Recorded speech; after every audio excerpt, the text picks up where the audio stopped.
Olá, bom dia a todos. Vamos aguardar aqui o professor Gabriel Honorato, né? Vamos falar hoje sobre a questão da sucessão e o patrimônio digital.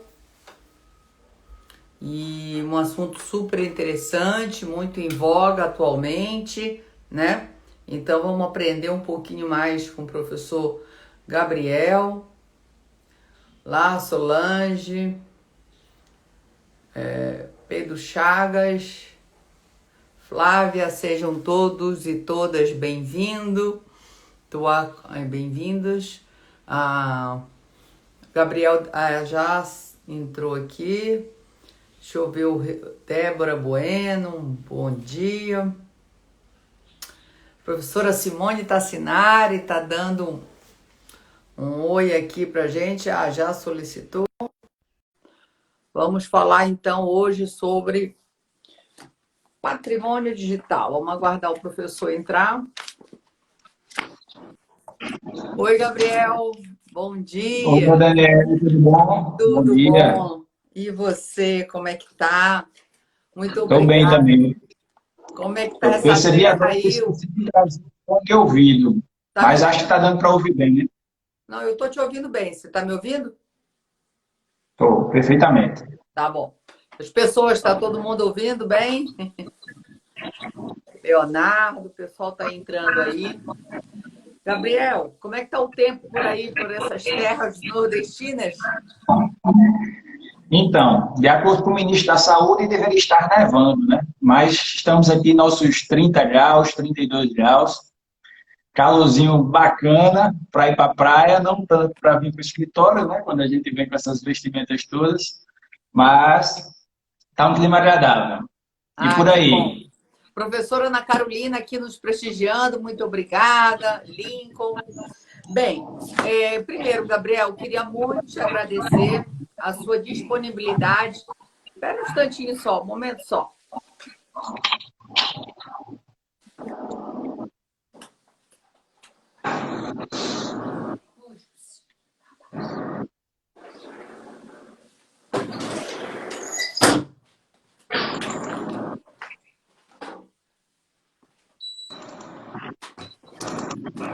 Desculpa, é que eu tive que controlar aqui um barulho externo aqui. Estava um pouco refletindo. Enquanto isso, o pessoal tá entrando. Bem, Gabriel, queria primeiro te agradecer muito sua disponibilidade, mais uma vez, estar aqui participando desse projeto, né, que é uma série de lives com os autores do Arquitetura, do Planejamento. O Gabriel é nosso autor também, faz parte dessa obra, junto com o Aqui o meu professor. também. Aí, E então, tem o outro também. Gabriel participa na obra Ó, com primeira um edição aqui também. artigo chamado Planejamento Sucessório e Testamento Digital, a proteção dinâmica do patrimônio virtual.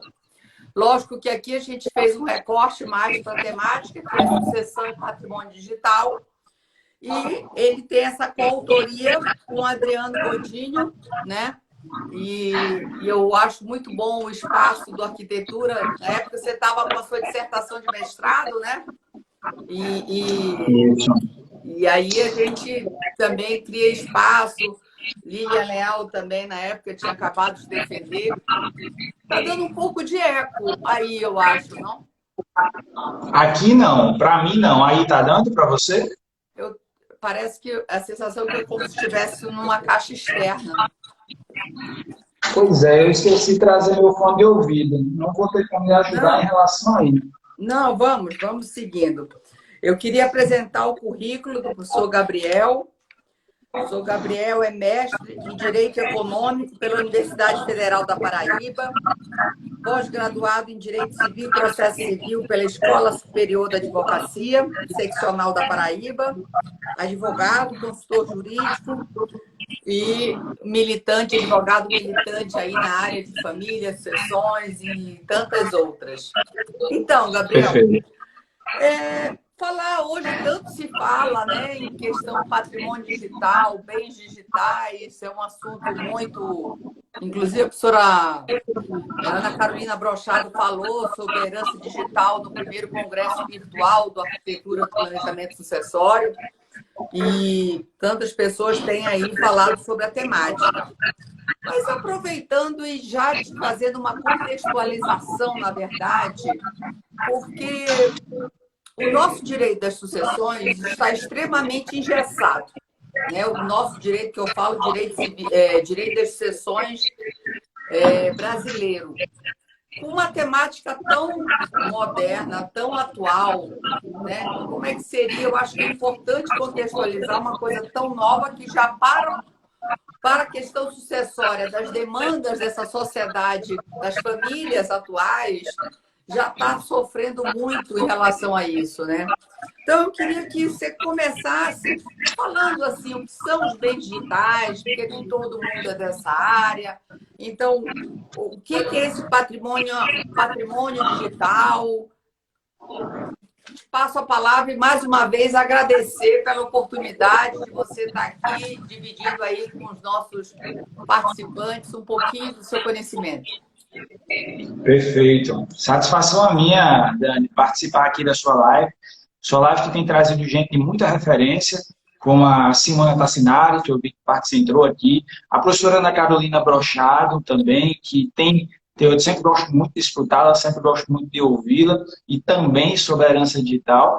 E aí agradecer também à editora Fórum, né, que desde que nosso querido Marcos Errá assumiu a coordenação lá, passou a dar uma maior, como é que eu posso dizer, uma maior preferência, um maior respeito aos trabalhos acadêmicos, né, saindo um pouco daquela rota de obras apenas para a turma de concursos.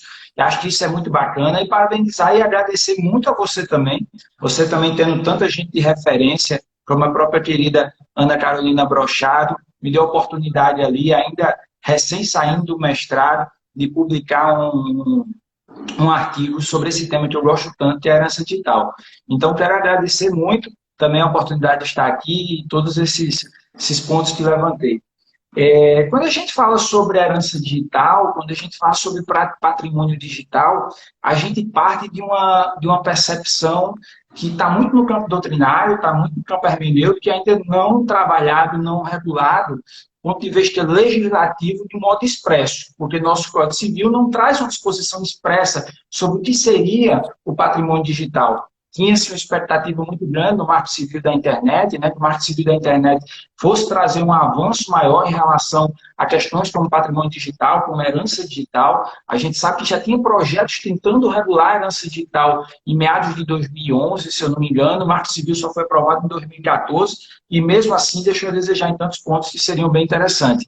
Mas eu tenho dito que eu acho que é importante que a doutrina continue debatendo, continue amadurecendo o tema, para que, quando ele estiver cada vez mais sólido, a gente possa levar ao Congresso alguma proposta de regulação dessa herança digital, trazendo um pouco mais de segurança jurídica.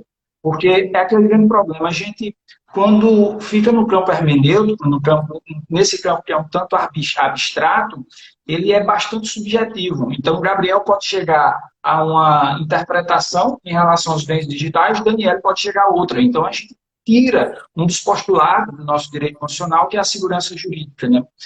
Mas, feitas essas introduções, tratando aqui sobre patrimônio digital, tentando trazer aqui um pouco de conceituação, patrimônio digital seria justamente aquele patrimônio que a gente passa a constituir na rede, passa a constituir na internet. Sejam os patrimônios, né, seja um patrimônio de natureza econômica, de natureza patrimonial, seja um patrimônio de natureza existencial. E aí, quando a gente está falando de patrimônio de natureza patrimonial, de bens digitais de natureza patrimonial, a gente fala, por exemplo, de milhas digitais, né, de milhas aéreas que estão inseridas num campo virtual. São milhas que a gente pode comprar, a gente pode emprestar, a gente pode vender. Mas, curiosamente, a gente não pode dispor para nossos herdeiros, porque um contrato, um termo de uso, um contrato de adesão, naquela relação de consumo, diz que aquele contrato, que aqueles bens, aqueles conteúdos ali são intransferíveis e personalíssimos. Teria-se de analisar, portanto, se haveria ou não uma certa ilegalidade, uma certa abusividade naquele contrato de consumo. Temos vários outros bens. É curioso porque quando a gente fala desses bens de natureza patrimonial, a gente tenta lembrar um pouco do passado. Aqui em João Pessoa, a gente tem uma coisa muito... Tem um restaurante, uma gastronomia que é bem popular, bem conhecida, que é a Empadinha Barnabé. E aí a Empadinha lá sempre tinha um cartãozinho, onde a gente ia juntando os selinhos. E a gente vai juntando esses selinhos e vai lá e troca depois por uma espécie de fidelidade, a gente troca depois por um bônus. Mas se eu não quisesse usar, eu poderia dispor desse cartão para a Daniela ir lá e usar. No momento que esse cartão está inserido na rede, ele está inserido numa plataforma digital, onde eu coloco o login e senha, a gente passa a ter uma dificuldade em relação ao exercício do direito de propriedade. Que é direito lá do artigo 228, o direito de usar, gozar e dispor da coisa como bem entender. Então, esse é um dos problemas que a gente tem hoje em relação aos bens digitais. Tentando aí parametrizar os bens digitais de natureza patrimonial, ainda a gente poderia mencionar os acervos de músicas, né? Os acervos de... Não aquelas plataformas de streaming como o Spotify, que a gente acessa e escolhe o que quer ouvir. Mas eu estou falando aqui daqueles acervos que a gente adquire álbuns. A gente começa adquirindo álbuns e montando nossa biblioteca virtual, como teve o famigerado caso do Bruce Willis, né? Depois se disse que era fake news e tal, não teria existido, mas na verdade é um caso que, sendo verdade ou não, eu digo sendo verdade ou não, eu costumo trazer ele à tona, porque muito se diz que houve um acordo entre Bruce Willis e a Apple, né, e o iTunes, para um acordo com confidencialidade, para que ele negasse a existência daquilo ali, para não abrir margem para outras pessoas quererem discutir. Mas, sendo verdade ou não, o exemplo é muito interessante para a gente debater o patrimônio digital, o patrimônio de natureza econômica. Porque esse patrimônio que a gente percebe está inserido na rede, como eu disse antes, a gente passa a ter uma enorme dificuldade do ponto de vista do exercício do direito de propriedade. Que quando a gente tinha aquele bem de natureza corpórea, a gente já não tinha essa mesma problematização. E temos, além dos bens digitais de natureza econômica, temos também os bens digitais de natureza existencial, que seriam nossas plataformas, nossas redes sociais, como o Facebook, o Instagram aqui, de professora Daniele, que tem um público-alvo que pode interessar. Imagina uma pessoa que quer adentrar no ramo do direito sucessório, a professora Daniele quer vender o Instagram dela, o Instagram é a arquitetura do planejamento sucessório. Tenho certeza que ela não vai fazer isso, mas é um Instagram que tem valor econômico. Tem valor econômico que uma pessoa que quer adentrar, ela gostaria de ter acesso àquele público, àquele acervo. Então, a gente passa a perceber que em algumas redes sociais também tem valor econômico, mas outras também têm valor existencial. E aí eu citei o seu Instagram pessoal e o seu Instagram da arquitetura e planejamento sucessório exatamente para tratar disso. Porque o seu pessoal parece ter um pouco mais da sua personalidade, um pouco mais da sua existência. Enquanto que o seu Instagram do arquitetura do planejamento sucessório parece ser uma questão mais patrimonial, que teria um acervo mais digno de uma valoração econômica e, portanto, de maior facilidade para uma projeção de acordo com a regra geral do direito sucessório, diferentemente do seu perfil existencial. Porque seu perfil existencial é seu e tem questões muito suas, questões privadas que estão lá dentro de suas postagens, questões que dizem respeito a você, mas tem questões íntimas também que estão nos seus directs. Eu não sei com quem você troca directs. E nesses directs a gente tem muito da intimidade, muito da privacidade da professora Daniela, mas também tem muito da privacidade, muito da intimidade das pessoas com quem a professora Daniele dialogou. Então, esse é um dos problemas que a gente tem hoje, quando a gente está falando de herança digital, quando a gente está falando de bens digitais, é justamente a percepção, a compreensão dessa diversidade de bens. E aí, para finalizar, sendo um pouco extenso nessa primeira pergunta, mas teria também aqueles bens digitais de natureza híbrida, né? Como contas de YouTube, que se explora bastante da pessoalidade, se explora bastante da pessoa, melhor dizendo, mas ao mesmo tempo se produz economicamente ali sobre esse bem. E a gente tem alguns exemplos vários de pessoas que faleceram e, em razão do óbito, essas contas passaram a ser mais acessadas e no momento que elas são mais acessadas, a plataforma ela monetiza de modo mais significativo, ela dá um retorno maior. A gente tem um cantor aqui, O Gabriel Diniz, quando faleceu, os pais tiveram um problema com acesso às redes sociais e eles correram para um cartório, fizeram um inventário extrajudicial da conta. Se a doutrina concorda com essa transmissão ou não, aí já é outro debate. Mas, enfim, acho que, diante da primeira pergunta, acho que são basicamente essas algumas considerações. Não sei se eu falhei, se eu omisse algum ponto, me ajuda a lembrar que o cabelo está com a memória, está indo embora junto. Não, imagina. Eu gostei muito que você já abordou essa perspectiva que eu ia falar, que é importante, dessa distinção da natureza do patrimônio, né? E aí, até já em função disso, a pergunta da Ana Carolina Brochado, que eu já ia falar assim, realmente, como você disse, quando os conceitos, os pilares do direito das sucessões é família e propriedade, né? Propriedade, porque a riqueza era composta de bens imóveis, tinha essa natureza de bens imóveis, né? Então, era essa propriedade. Tanto que a matéria propriedade intelectual era dado ainda dada na graduação dentro de direitos reais. Pode ter eletiva e tal, mas é visto como uma forma ainda de propriedade. Só que nesse mundo contemporâneo, com as transformações socioeconômicas e eletrônicas, digitais, esses bens, a propriedade intelectual cresceu muito, né? Know-how, patente, direitos autorais, software, tantas outras partes. Eu, como coordenadora de um curso com o professor Gustavo Tepedino, na UERJ, um curso de pós-lato sensu, eu sempre inseria um módulo de propriedade intelectual, porque tem pessoas que formam sem ter maior conhecimento. E aí eu já falo até a dificuldade da gente tratar dos bens imóveis, né? Dos móveis, de direitos autorais, como valorar isso em um inventário. Eu já ia te provocar dessa forma. E o que a pergunta, complementando com a pergunta já mais sofisticada da professora Ana Carolina, como podemos avaliar esses bens digitais, né? Então, eu acho que tem a ver um pouco com esse crescimento, né, da transformação do bem, daquela segurança dos bens serem só imóveis para móveis, incorpóreos e agora esse patrimônio digital. Essa dificuldade na hora de um inventário. Perfeito, Daniela. A gente percebe de forma muito clara que nossa legislação, como você bem disse, ela é muito voltada para valores imobiliários, né? E deve considerando valores imobiliários. Você percebe, por exemplo, que quando a gente vai olhar o Código Civil aqui no artigo 1647, ele veda os pais, por exemplo, de alienar os bens imóveis dos filhos aliás, perdão, 1647 é entre cônjuges, mas o dos filhos agora me falha a memória, mas você percebe que o Código Civil tem uma disposição clara no sentido de proibir, de vedar que os genitores alienem bens imóveis dos filhos sem autorização judicial. E a gente sabe que hoje muitos dos youtubers, dos instagramers, né, como eles se chamam, eles agora estão colocando os filhos.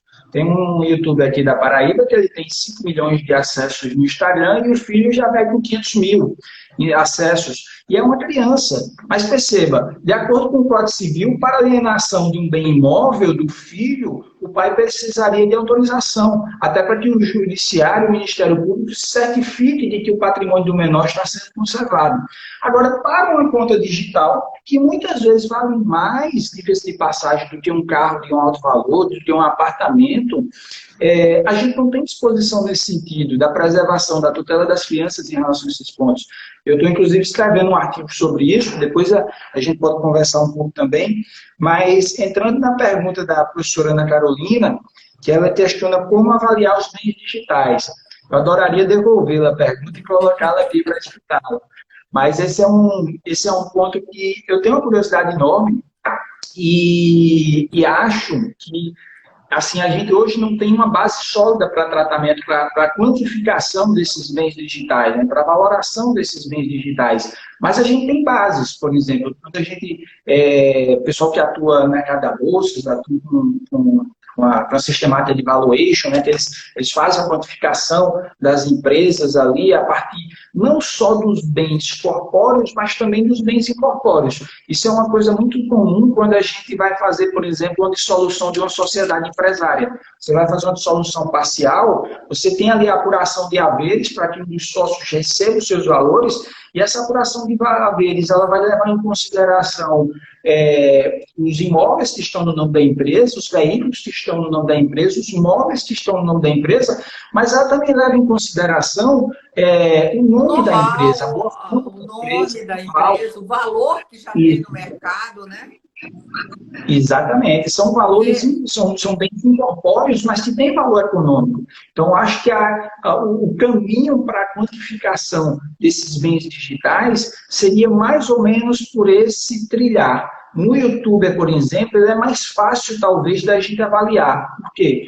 Porque no YouTube, dando aqui um abraço para minha amiga Andressa Maia, aqui do nosso Telefone Paraíba, que acabou de entrar, no YouTube você consegue saber, você consegue identificar, intimar a plataforma, pedir o juiz oficia a plataforma para dizer quanto que aquela conta estava rendendo por mês. E aí você consegue, pelo menos, ter ideia dos frutos. E aí, a partir dos frutos mensais, você talvez teria um parâmetro mais sólido para quantificação de um valor de venda, um valor de transmissão.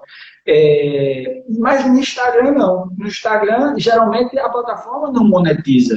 Quem monetiza são parceiros. Quem monetiza são patrocinadores. Você teria que ir atrás de cada um desses patrocinadores para oficiar, para saber quanto é que eles pagaram, para também saber como é que são os frutos daqueles bens digitais. Enfim, aqui são meras conjecturas, né, Daniela? Assim, a gente não, como eu disse, a gente não tem parâmetros sólidos. Gostaria até depois de conversar com a professora Brochado, saber se ela já alcançou alguma fórmula mágica aí para a quantificação, mas eu tenho em mente esse trilhar para a quantificação do patrimônio. Eu acho que nós estamos fazendo, né, construindo essa doutrina conforme os problemas vão chegando, as demandas vão chegando. Eu acho que essa divisão, e aí isso a gente ainda está falando só entre patrimonial, existencial ou dúplices, como a professora, né, Ana Luísa tem a nomenclatura de chamar o professor Carlos Conder nas relações dúplices. Que vai aí mais a dificuldade exatamente quando envolve a questão dos direitos da personalidade e assim por diante.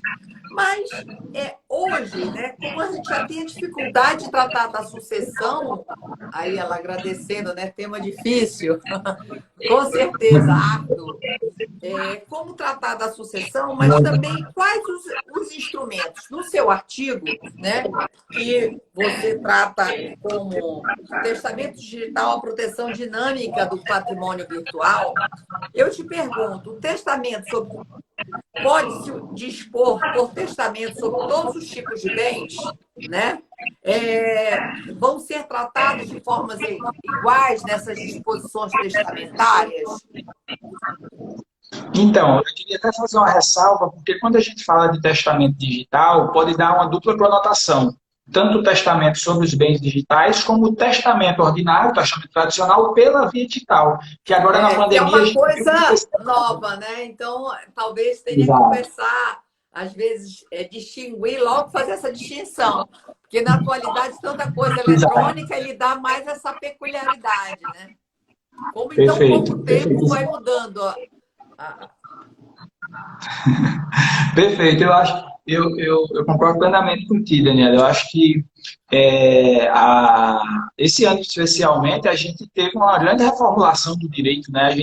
Ano passado, inclusive, a gente teve uma guinada bastante forte voltada para uma perspectiva mais liberal dos contratos, né? Com a lei da liberdade econômica.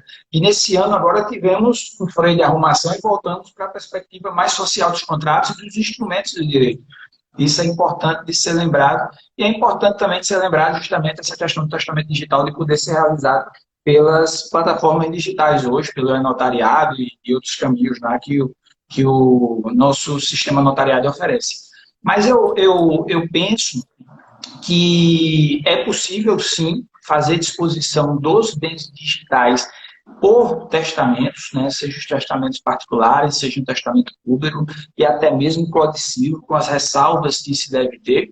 Agora, a gente deve ter as mesmas preocupações dos testamentos. Em relação ao codicilo, a gente sabe que jurisprudencialmente o codicilo está voltado para valores de pequena monta, e essa pequena monta jurisprudencialmente tem se tido como 10% do valor do patrimônio. Mas Você aí falar? tá, 10% do valor do patrimônio, às vezes o codicílio pode ser um ótimo. Eu estou até escrevendo um artigo sobre as potencialidades hoje do codicílio. Eu vi um dia desse um codicílio de 1.200.000 euros no TJ de São Paulo. Imagina esse Uhum. patrimônio para ter tido um documento considerado um codicílio dessa monta. Uhum. Mas é isso, 10%, e às vezes, muito para essa questão existencial, ele possa ser um ótimo instrumento, não? Não, sem dúvida, sem dúvida. Eu só acho que a gente na advocacia, eu tenho mais medo de trabalhar na advocacia consultiva do que na advocacia de contencioso. Porque contencioso a questão está muito bem delimitada e a gente vai entrar travando ali os debates de acordo com o que está nos autos. Mas no consultivo, a gente sempre tem um receio muito grande, seja pela legislação posta, mas seja pelo fato de que a legislação ela é vacilante, ela oscila bastante, nossa jurisprudência oscila bastante. Então, talvez, embora eu concorde que eu acho que o Código Civil poderia ser utilizado, eu concordo, para disposição patrimonial de bens digitais, eu penso que talvez por uma questão de cautela, se esses Segurança bens jurídica, digitais... mas aí isso não Isso. é uma questão cultural, assim, porque, vamos lá, o Brasil já não tem o hábito de testar, né? Não temos o hábito, está crescendo, sim, tem aumentado, sim, mas não é. Tanto que esse movimento do planejamento sucessório, ele vem essa nomenclatura, mas isso é uma organização patrimonial que as pessoas já faziam há 30, 40, 50 anos atrás. Só que não é da natureza do brasileiro fazer essa organização patrimonial, está pensando, né, visando a sua morte. O baixo índice de testamento, e aí você vê que tanto que nem o codicílio, que eu acho que o Brasil é um dos poucos países que ainda tem esse instrumento, esse instituto, mas nesse momento de engessamento que nós estamos no Brasil, de dificuldades na questão sucessória, de precisar do planejamento, que é uma interdisciplinariedade, você tem que recorrer a outras áreas para buscar uma maior potencialidade, uma oxigenar o seu direito. Então, lógico que o testamento sempre vai dar uma segurança jurídica, e eu acho que ele ganhou uma força muito grande aí no planejamento sucessório, né? Nesse momento. Uhum. Agora, eu acho que vai um pouco até culturalmente de nós brasileiros não utilizarmos o codicilo e achar que é isso, para valores de pequena monta. Mas você fala num patrimônio de Expressivo. 10 milhões de reais, olha o que é 10%. Já tem Isso. Só que nós, operadores do direito, não vemos esse potencial nisso. Eu vou te falar, eu me choquei. O professor Daniel Bucardo tem outro exemplo também, de mais de 1 milhão o codicilo. Mas você vê, porque nem o codicilo por si só nós fazemos, não estou nem falando de grandes montas, ou de pequena monta proporcional ao patrimônio. A gente não faz o codicilo. Eu até fiz sem saber que era um codicilo. A minha avó, mas eu só vejo porque, como você falou, no testamento particular, no testamento público, né? Que o particular também tem crescido muito, o número de testamentos particulares. Agora, na pandemia, né? Tem crescido. E eu só acho realmente, eu estou assim, numa fase assim, um pouco sedutora do codicilo, achando que ele pode vir a nos auxiliar, mas eu acho que começa um pouco essa quebra do paradigma, né, de nós mesmos operadores. Bem, dentro do que você estava falando, desculpa ter te cortado, mas o testamento digital, você já fazendo a adequação da nomenclatura, né, para não ter confusão sobre essa questão, além desses outros dois, e que da natureza também que eu queria que você visse, qual é os limites que se pode estar testando nesse sentido? Perfeito. eu ia ponderar justamente isso. Eu acho que a gente tem que encontrar. A gente não é porque a gente pode dispor de tais bens digitais, no meu modo de sentir, por testamento, é que não haja limites para tanto. Eu sou da corrente que os bens digitais de natureza existencial, principalmente aqueles que envolvem a privacidade de terceiros, inclusive, eles não poderiam ser projetados, a não ser que houvesse algum mecanismo para, por exemplo, eu querer projetar minha conta de Instagram para meus filhos ou para quem quer que seja, mas de um modo que, por exemplo, as directs, aquelas mensagens privativas, elas pudessem ser todas deletadas. Se eu pudesse fazer uma projeção parcial dessa conta, ou seja, projetando aquele bem que envolve minha existência, mas que eu concordo com a projeção dele, mas, ao mesmo tempo, respeitando a privacidade de terceiros, sopesando que a privacidade, a personalidade que está em jogo ali não é apenas do titular da conta, mas dos terceiros, eu penso que a gente teria esse limite sobre os bens existenciais. Eu tenho defendido isso, diferentemente do julgado da Corte Alemã, né, que projetou a conta do Facebook para os pais, que é um julgado interessante, né, para a gente, porque ele traz toda a perspectiva da sucessão contratual, do direito de acesso, uma questão de ordem pública, né, tem um dos projetos de lei aqui no Brasil que eu acho bem interessante, eu não me recordo o número agora, mas ele traz a exclusão das contas, mas com a manutenção delas por um ano, para que essas contas sejam utilizadas em caso de interesse público, como investigação criminal ou uma lavagem de dinheiro, outra coisa do tipo. E os outros limites estariam dentro dos limites que já são tradicionais dos testamentos. Nossa querida Paula Moura, Tereza Cristina, saudando aqui também nossas amigas, mas em relação aos limites testamentários, como a legítima, né?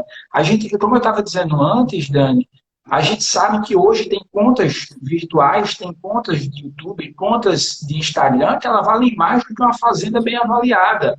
Então, se ela vale mais que 50% do meu patrimônio, eu encontro uma barreira ali na projeção, na disposição testamentária, já que para dispor, se eu tiver herdeiros necessários, naturalmente, mas já que para dispor de meus bens, havendo herdeiros necessários, eu precisaria respeitar a legítima de 50%.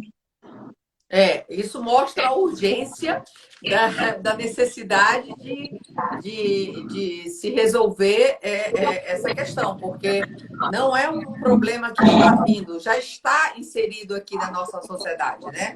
Você vê essas contas de Instagram, seja do cantor, seja do Gugu Liberato, contas que cresceram enormemente depois do falecimento da pessoa, né?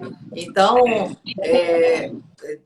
realmente. Agora, deixa eu te perguntar, e quando existem conflitos entre o testamento do autor da herança, né, quer dizer, ele determinando ali, e aquelas manifestações das plataformas?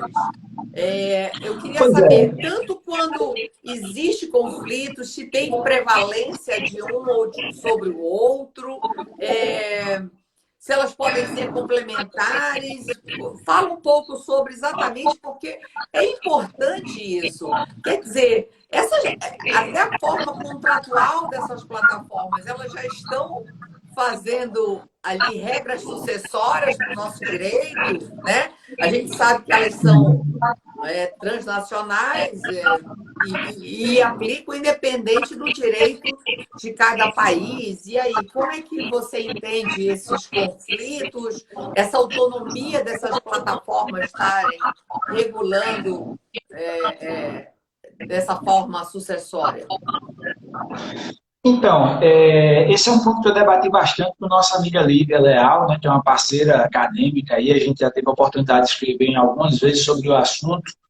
E eu fico muito feliz de ver que existem mecanismos criados pelas plataformas digitais para que as pessoas possam fazer suas disposições. O Facebook criou aquela história lá do contato herdeiro, que você pode nomeá-lo e já estabelecê-lo, que a conta vai ser convertida em memorial, mas essa pessoa indicada, respeitando sua autodeterminação informativa, né, que é um dos pilares da dignidade humana, essa pessoa que vai gerir sua conta no pós-morte. O Gmail, né, tem uma disposição muito interessante, né, não sei se você já viu, Dani, que se eu posso estabelecer, por exemplo, nomear você, a Lívia e Rodrigo, por exemplo. E aí nomeio os três dizendo, olha, se eu passar 30 dias aqui sem usar meu e-mail, mande um e-mail para esses três para verificar se eu faleci. Se eles confirmarem que eu faleci, aplique-se à disposição sucessória que eu aqui estou determinando. E aí, esse são mecanismos bem interessantes, porque faz com que as pessoas possam regular sua vida digital pós-morte. Para além disso, tem outros sites, como o Eternity, tem um também chamado Second Safe, onde as pessoas podem incluir os logins e senhas das contas e incluir também o destinatário, né, que vai ser o administrador, o sucessor, enfim, aquela pessoa que vai gerenciar as contas pós-morte para receber todos aqueles logins e senhas para você acessar.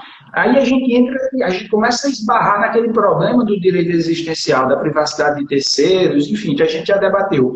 Mas quando a gente tem conflito entre um testamento tradicional, um testamento particular, um testamento público e uma manifestação feita diretamente na rede social, eu penso que devem prevalecer os testamentos ordinários, os testamentos tradicionais. Porque, querendo ou não, os testamentos tradicionais eles têm uma série de solenidades que asseguram que aquela vontade foi realmente manifestada pelo autor da herança. No testamento público, você tem um tabelião com fé pública, e no testamento particular, você tem as solenidades também de testemunhas que presenciam e assinam embaixo daquele testamento. Perceba que naquele famigerado caso lá do Facebook, na Europa, na Alemanha, o Facebook poderia simplesmente chegar e dizer, olha aqui, ó, a falecida deixou um testamento dizendo que queria que a conta fosse excluída. Quem é que ia dizer que esse testamento era verdade ou não? Quem é que ia garantir que esse testamento era verdade? Se as plataformas, pelo menos, tivessem mecanismos para assegurar a participação de testemunhas, por exemplo, eu faço uma disposição lá no Facebook ou no Gmail, e aí Daniele, Lívia e Rodrigo vão lá e assinam eletronicamente como testemunhas. Aí você passa a ter uma validade e talvez o critério cronológico devesse se sobrepor, né? Tirando aquela prevalência dos testamentos ordinários nessa situação hipotética de ferramentas com um mínimo de validação, um mínimo de solenidade que garanta a veracidade daquelas afirmações. Agora, não havendo conflito entre as disposições, não havendo conflito entre um testamento particular e um testamento público, em uma manifestação de um contato herdeiro feito diretamente no Facebook, penso eu, que elas podem coexistir tranquilamente, elas podem se manter, né, no pós-morte, sem que houvesse nenhum prejuízo a essa autodeterminação que a gente está falando, a essa veracidade da manifestação. Não, com certeza. Eu acho assim, né? A morosidade na legislação demora muito mais para vir a ter um efeito. Eu acho que essas plataformas, elas estão se adiantando no sentido de tentar resolver o problema delas mais a curto e médio prazo, né? E tentar, lógico, com a perspectiva deles, o que seria mais eficaz. Mas eu não duvido nada que logo estejam sofisticando essa forma de segurança através de testemunhas, assinaturas digitais. Eu acho que essa elaboração vai vir muito mais da demanda da prática, das realidades, para depois a legislação não consegue acompanhar, o direito não consegue acompanhar esses avanços tecnológicos da sociedade, né? Perfeito. E aí, isso é interessante também, não só na questão sucessória, né? Até na partilha de bens. De um youtuber desse que cria um patrimônio, como avaliar. Então, isso não precisa só esperar o momento da morte. Dependendo do regime de bens, se isso que o casal tenha, eu acho que isso vai ficar cada vez mais frequente na nossa... seja numa partilha de um divórcio ou de uma dissolução de união estável. Você já teve algum caso assim, alguma coisa assim? Não. É curioso que às vezes chegam clientes aqui para a gente resolver inventários, né? E a gente fica com aquela curiosidade acadêmica, aquela vontade acadêmica de querer tratar dos bens digitais, de querer regular, seja para a exclusão, ou seja para trazer alguma solução. mas até agora os que me apareceram, e eu, inclusive, pontuei essas questões sobre o patrimônio digital, a gente percebe uma certa resistência, uma certa dificuldade, ou então uma vontade de não mexer, né? Como disse um cliente, prefiro não mexer nisso aí, deixa isso ser dele e tal. E aí o curioso é que hoje a gente tem um Facebook que tem, eu lembro que tem um dado que diz, que o Facebook terá mais perfis mortos do que vivos em 50 anos. Atualmente, nós temos mais de 30 milhões de perfis do Facebook que são de pessoas mortas. Exatamente porque as pessoas não vão solucionando, não vão tratando daqueles bens, daquelas contas de redes sociais. Esquecem Vai até, virando um um dia cemitério. desse, eu vi aniversário de uma prima que já está falecida há mais de 5 anos. Eu acho que a conta deve estar totalmente ali, mas avisando o Facebook, ó, aniversário de fulana. Eu vi que, mas os filhos, assim, pelo perfil que eu conheço, devem ter esquecido disso. Só que a pessoa está ali, né? Como o Carlos Afonso uma vez falou, Daniel, tá na internet, eternizou, não tem como mais sair, né?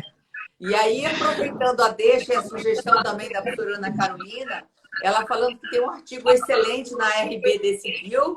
Para quem não conhece, entre lá no site www.rbdcivil.com.br, eu acho, né? E um artigo excelente do professor Gabriel Honorato, da professora Lívia, que está tratando exatamente dessa questão, né?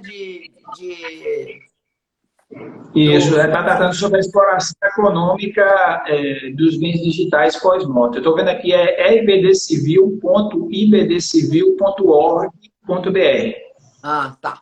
Então, gente, corram lá. Tem um excelente artigo dos dois, está disponível, é só baixar.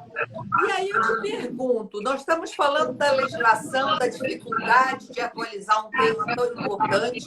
A gente vê a nossa lei geral agora o tanto que demorou, tantos vetos, e entrou em vigor agora dia 18, né, de setembro, agora sexta-feira passada. E a expectativa que a gente estava desde, né, o marco da internet, o marco civil da internet, a própria lei, tantos já governos aí, presidentes, desde a época ainda antes do atual presidente, né, da época do Temer, entrou em vigor sem um período de atualização, de ajustes, né? Por isso a necessidade de se capacitar, até falando do nosso querido Marcos Erhardt, está aí com um curso saindo pelo Instituto Luiz Mário Moutinho sobre a matéria, porque existe uma necessidade de maior informação sobre a coisa, né?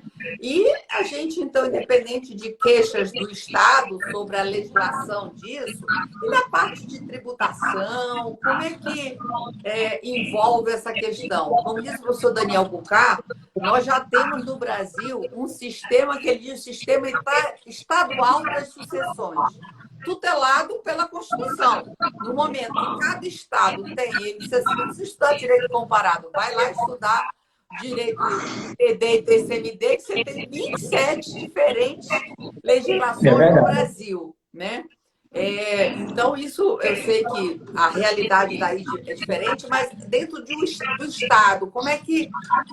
Porque isso já é uma dificuldade na questão do direito autoral, né?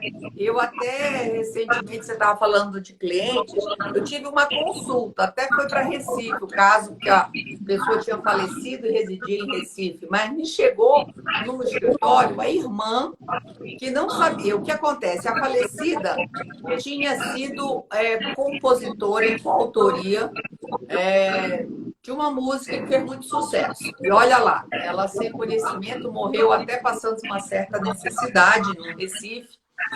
E as gravadoras, quando viram que precisava, o Gilberto Gil regravou alguma coisa, iam fazer um documentário que aparecia a música, viram que ela tinha falecido, precisava dos direitos autorais dos autores, né, dos herdeiros. E aí foi que a família foi ter ciência. Eu fui levantar o que tinha para receber, tinha quase 100 mil de direitos autorais.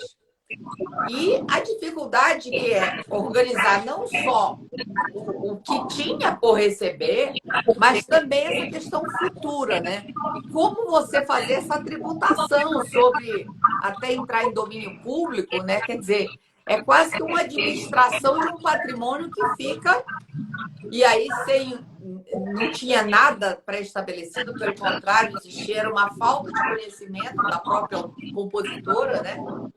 Como é que essa visão da questão do Estado, da figura do Estado macro, né? Do Estado macro, não estou falando a nível estadual, mas do Estado com essa parte de tributos para esses digital assets? Pois é, essa é uma questão que é bem interessante. Assim, o brasileiro, nós brasileiros somos tidos como um país de herdeiros, né? Exatamente por causa das Baixa alíquotas tributação. que nós temos hoje. E por mais que seja baixa, acho que é comum, é consenso que ninguém quer pagar tributos, quer pagar tantos tributos quando não se vê tanto retorno na prática, quando a gente sabe que esse dinheiro termina ficando no meio do caminho.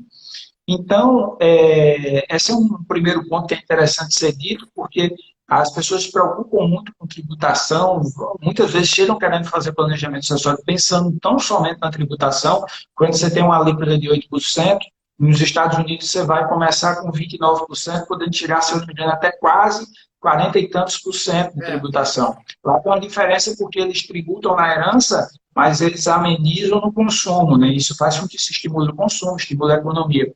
Aqui no Brasil, por mais que a gente veja, a gente perceba que essas tributações elas são justas, né? Elas têm tudo a ver com o Estado social, a possibilidade de exercício do Estado social, ela depende de uma capacidade financeira do Estado, a gente percebe exatamente essa insatisfação em razão de não se ver retorno, né, por parte da população. Mas, em relação à tributação do patrimônio digital, o único caso que tive conhecimento até agora, como eu disse, foi o caso do cantor aqui paraibano, e no fato episódico, embora aqui seja muito comum que quando alguma questão vá para a Receita Estadual, a gente coloca um valor de bem imóvel, vai para a Receita Estadual, a Receita faz sua própria avaliação e diz seu próprio valor. Geralmente, em relação a bens imóveis, ela fica ali próximo do que realmente é. A gente tem uma discussão maior em relação a bens móveis, porque eles querem se parametrizar, geralmente, por aquela tabela FIP, que muito pouco reflete a realidade do valor dos bens móveis, e o juiz está indo limitando nossa alienação de bens móveis, inclusive para pagamento de imposto, né? Muitas vezes os herdeiros fazem isso porque eles terminam atribuindo um limite mínimo de venda de acordo com aquele arbitramento da Receita Estadual. No caso aqui do cantor que veio a falecer, e eles fizeram um inventário extrajudicial da conta do YouTube, você entra naquela seara da falta de conhecimento do tabelião, que foi quem me ligou na época, disse, rapaz, chegou aqui um tema aqui da tua área, herança digital, como é que a gente vai quantificar isso? Eu fiz, boa pergunta. Mas eles terminaram colocando um valor bem simbólico pela conta, sabe? Um valor bem simbólico, jogaram na Receita, a Receita aceitou a avaliação, acho que a avaliação que eles colocaram da conta era de algo em torno de R$ 5.000, eles botaram que a conta valia. Detalhe que a conta rendia mais ou menos por mês, algo em torno de 30 a 40 mil por mês, só da quantidade de acessos. Então era uma avaliação ali totalmente em descompasso com a realidade financeira, a realidade econômica daquela conta. Então a gente percebe que além do Poder Legislativo precisar se preparar, precisar se regular, precisar se autoajustar, o setor, o Poder Executivo, através de suas receitas, também estão atrasadas, precisando assim fazer. Nesse ponto a gente nem cobra tanto, né? A gente pode ficar um pouquinho atrasado, porque a gente sabe que o chororô de nossos clientes para pagar tributos é grande. Em relação na questão dos direitos autorais, aí eu acho que assim, tem uma facilidade maior, porque existe lei própria para isso, né, que é a Lei de Direitos Autorais, e no mais das vezes, essas questões autorais, elas estão reguladas por instrumento contratual. Então, você faria ali uma associação contratual, né, uma associação dentro do instrumento, e dando todos os regulamentos ali já postos. Em relação à LGPD, a Lei Geral de Proteção de Dados, a professora Lívia, inclusive, foi a primeira pessoa que eu ouvi falando sobre o assunto no estudo que ela fez, ela percebeu que eu esqueci o nome agora do termo, da legislação europeia de dados, eles faziam uma menção expressa que excluía a proteção dos bens digitais pós-morte, dos dados pessoais pós-morte. E aqui não, aqui nós temos uma omissão. Mas, ao mesmo tempo, nós, quando vamos ali para o artigo 12 do Código Civil, que fala dos direitos da personalidade, o artigo 20 ali do Código Civil, que fala dos direitos da personalidade, você tem um tratamento que é para a vida, mas que se tem uma inteligência, né, embora tenha expressão da tutela pós-morte, tem um entendimento bem pacífico, que embora a existência acabe com a morte, como diz o artigo 6º do Código Civil, você tem a tutela posta dos direitos da personalidade, no artigo 12, e no artigo 20 ou 21, agora me falha a memória, e eu penso que a Lei Geral de Proteção de Dados, da forma que está posta, talvez isso é uma coisa que a gente vai precisar estudar ainda bastante, se debruçar bastante, mas talvez a gente possa utilizá-la também, né, a partir de uma analogia, a partir da hermenêutica, para tutelar teológica também, né? Buscando a parte dos princípios aí também, né? E fazendo, já que a gente tem esse entendimento, inclusive também da Constituição, da proteção da tutela da pessoa humana e assim por diante. Bem, eu queria também, já ir finalizando, indo para o caminhar, vocês abordam no fim do artigo de vocês mecanismos para a inclusão da herança digital no planejamento sucessório. Então,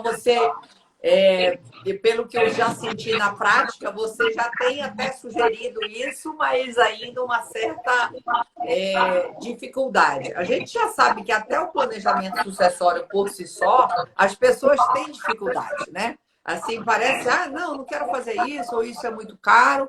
E a gente sabe que é um caro que sai barato ao longo do tempo, mas depende de opções do cliente, né? Eu acho que a gente precisa fazer toda aquela análise e ver o perfil. Quando a gente fala não só o perfil familiar, seja de uma forma subjetiva ou objetiva, inclusive eu tenho um artigo do professor Daniel Bucar sobre armadilhas do planejamento sucessório no Conjur, para quem quiser, está lá facinho. Eu li, muito bom, inclusive. Pequeno e tal.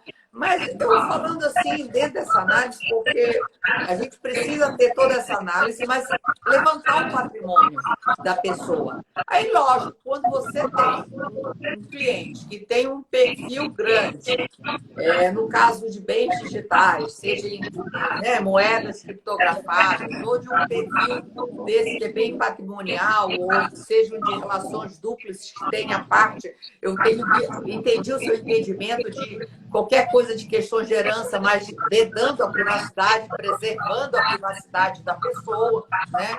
Não escolhendo, mas também dando potencialidade às vontades desse autor, seja por vias testamentárias ou de questões de aplicativos. Mas o que eu quero dizer aqui é assim, que as pessoas já têm essa própria dificuldade de fazer essa organização patrimonial visando a morte, né? No caso de bens da herança digital, né? Você já falou dos instrumentos aí, dos testamentos, mas que tipo de mecanismo você acha e é aconselhado a dizer a esse cliente, não, olha, isso faz parte X do teu patrimônio, não tem como, porque inclusive é como diz você, talvez os casos que chegaram não fosse de uma coisa que comprovou ter ser legítima, mas vai que se encontre um patrimônio digital nessas circunstâncias, qual o mecanismo? Porque a gente fala em planejamento muito, estamos esclarecendo, estamos desmistificando, e eu acho que é o mesmo papel que vocês estão tendo dessa questão da herança digital, né? De esclarecer, de conscientizar a sociedade, as suas mensagens, né? Do que você quer, porque quando só penso, eu só tenho minha conta pessoal, né? Sim, mas essas mensagens, para quem você quer o que você quer que faça com o seu celular? E o que está nas nuvens? Quando você joga isso para uma realidade das pessoas, isso é bem mais pessoal, né? As pessoas sentem que isso é mais próximo delas. Bem, eu quero mais uma vez agradecer a sua disponibilidade, o seu tempo. Eu quero te dar esse tempo final para fazer essa conclusão aí final da sua linha, ligado ao planejamento. E para você se despedir, que a gente tem ainda 6 minutos, mas a palavra está com você. Mais uma vez, obrigada pela sua generosa disponibilidade no tempo de hoje, que a gente está trabalhando mais do que nunca com essa pandemia, né? Pois é, Dani, eu que tenho que agradecer aqui também por uma oportunidade que foi dada de participar aqui da Arquitetura do Planejamento Sucessório, a primeira oportunidade, né, de participar do livro, aqui é a primeira edição, né, que nós já estávamos, a participar aqui também desse Instagram, dessa rede de debate sobre planejamento sucessório, que eu acho que é muito importante. Uma coisa que eu já vi muito você falar, inclusive, é que planejamento sucessório não existe uma moldura pronta, né? Para cada situação, a gente vai ter um remédio jurídico distinto. Então, quando a gente fala dos remédios, das modalidades, das possibilidades, a gente pode vislumbrar para um cliente um testamento particular, um testamento público, a gente pode vislumbrar a utilização de um codicilo, como você bem disse. Essa conta pode ter um valor de 200 mil, mas o rapaz tem um patrimônio de 10 milhões, então 200 mil é um pequeno valor, né? À luz da jurisprudência do STJ, até mesmo para a doação em vida. Porque quando a gente vai lá, a partir do 5.4 do Código Civil, ele diz que a doação tem que ser feita por escritura pública ou por instrumento particular. Mas o parágrafo único diz que a doação poderá ser verbal se for de pequeno valor. Mas pequeno valor seria o quê? No caso de bens móveis, né? Pequeno valor seria o quê? Seria de acordo com a capacidade financeira, de acordo com o patrimônio do doador, e não do donatário. Então, assim, são vários instrumentos, várias ferramentas que a gente pode utilizar na atuação do planejamento sucessório envolvendo os bens digitais.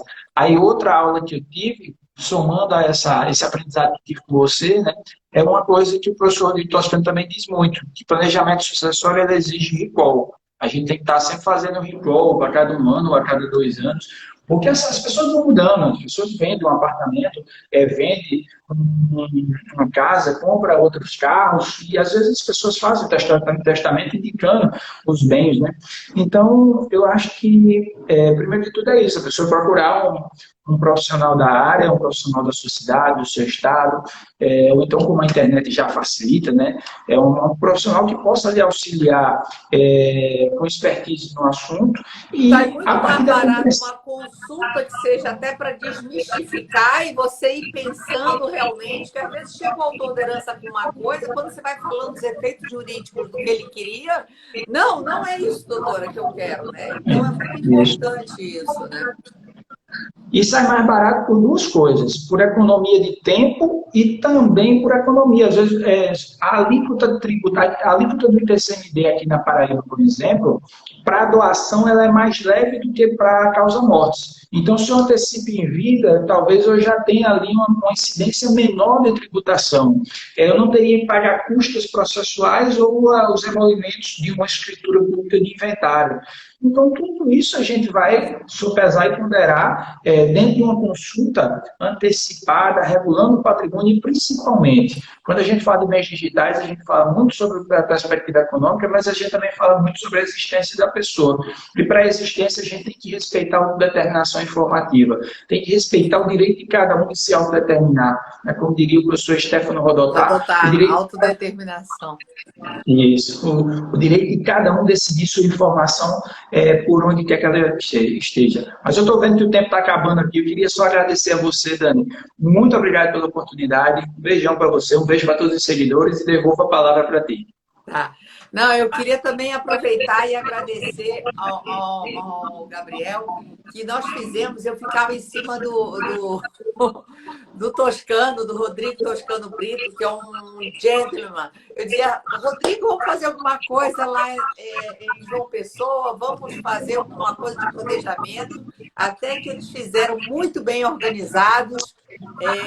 Eu tive aí na ESA de vocês, ainda estava instalando o shopping, foi um evento super interessante, que foi gente de Natal, de Recife, né? Foi um evento muito bacana. Estou vendo aqui amigas nossas, professora Ana Luísa Maia Nevares, um beijo para você. Luciana Brasileiro, de Recife, nossas amigas aí. E, Gabriel, mais uma vez, muito obrigada. E eu fico muito feliz do Arquitetura sempre estar incentivando. Eu mantenho isso agora no tomo 2, que está saindo em outubro, né?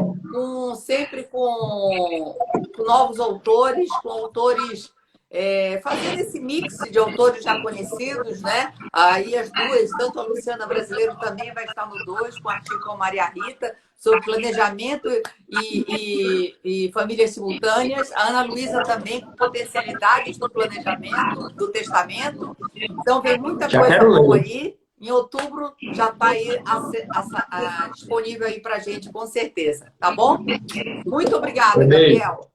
Tchau. Beijo, Lu. Beijo, Beijo Ana a Luísa. todos. Beijo a todos que participaram aí. Tchauzão. Muito obrigada. Tchau.